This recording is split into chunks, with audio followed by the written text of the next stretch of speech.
Imagine walking into a hotel that promised luxury and comfort, but behind its walls lurked hidden chambers, secret passageways, soundproof torture rooms, and even a crematorium.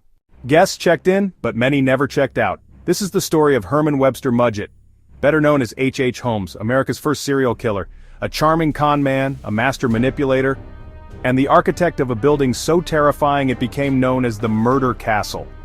His crimes during the 1893 World's Fair shocked the nation and still haunt true crime history today. But every monstrous story begins somewhere else.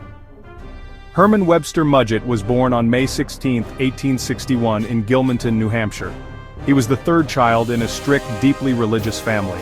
From an early age, Holmes showed signs of brilliance, but also cruelty. Local children recalled how he would dissect animals, fascinated by anatomy. He later said a childhood confrontation with a skeleton turned fascination into obsession. In 1878, Holmes attended medical school at the University of Michigan.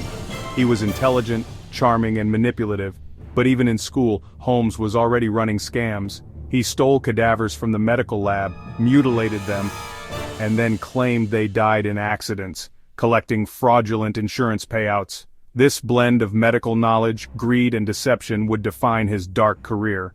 After graduating in 1884, Holmes drifted. Then in 1886 he arrived in Chicago. He found work at a pharmacy and quickly ingratiated himself with locals. When the elderly owner died, Holmes took control and soon purchased land across the street. To outsiders, it was a promising hotel for the 1893 World's Fair. But in reality, it was a death trap, designed with murderous precision. Secret staircases, doors that locked from outside, and soundproof rooms. Stay with us because the story of his victims and his downfall is even stranger. After graduating in 1884, Holmes changed his name to Henry Howard Holmes, a fresh start. He drifted from town to town, leaving behind unpaid debts, abandoned wives, and rumors of fraud. His charm hid a pattern of deception and disappearance. In Chicago, Holmes worked a pharmacy on 63rd Street. When the owner died, Holmes seized the business. He purchased the lot across the street and began construction of a 3-story building. It looked like a hotel, but it was planned as something else. Its layout concealed secret staircases and hidden passageways, rooms without windows, doors that locked from the outside, creating isolated spaces where victims could be trapped and silenced. There were gas lines built into walls and soundproof chambers, and a basement equipped with acid vats and pits of quicklime. Investigators later found evidence of a crematorium on the property. Holmes kept workers on short contracts, constantly firing them so no one learned the full layout. This ensured the secret stayed inside his walls, and the castle's true purpose remained hidden until people began to disappear. Holmes targeted mostly young women, often alone, seeking work or the World's Fair. He lured them with promises of employment, love, or lodging, only for them to vanish inside the castle. Julia Smythe and her daughter Pearl lived with Holmes before disappearing in 1891. Emmeline Seagrand, a stenographer, vanished after Holmes promised marriage. And the Pitezel family.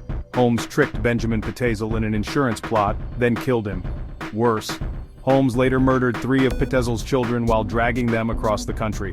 The cruelty of those crimes shocked investigators and the public alike. Holmes confessed to 27 murders in a chilling statement, though numbers were disputed. He confessed to 27 victims, but investigators suspected far more.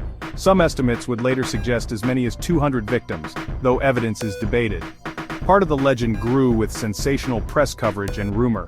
Ironically, Holmes's downfall began with fraud, not murder. Insurance companies and private detectives started closing in on his scams. Pinkerton detectives would eventually track him down.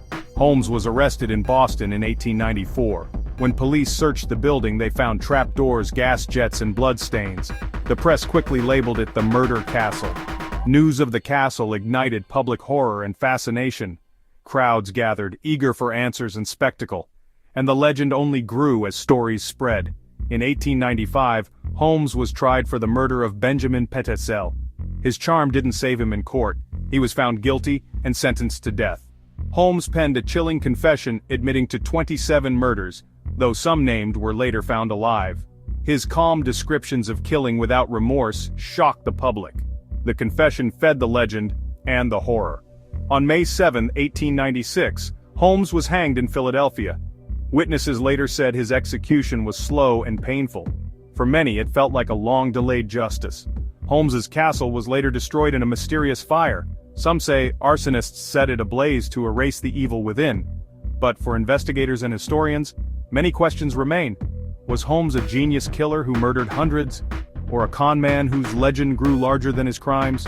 What's certain, once you stepped into his murder castle, you might never leave. The story persists in books, films, and true crime lore, and the debate continues among historians and enthusiasts. Now, let's close with how his tale ended and why it still matters. To recap, Holmes was caught for fraud, exposed by insurance probes and detectives. The fraud cases built a paper trail that led to his arrest. He was tried, convicted, and finally executed in 1896. His confession named 27 victims, but some were later found alive, so the truth is messy. Historians still debate how many he killed and how much press sensationalism inflated the story.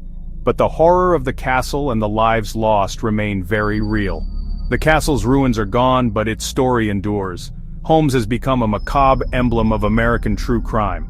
We should remember the victims, not just the myth. Do you think H.H. Holmes killed hundreds, or is the murder castle exaggerated? Let us know in the comments below. If you enjoyed this, like and subscribe for more chilling stories.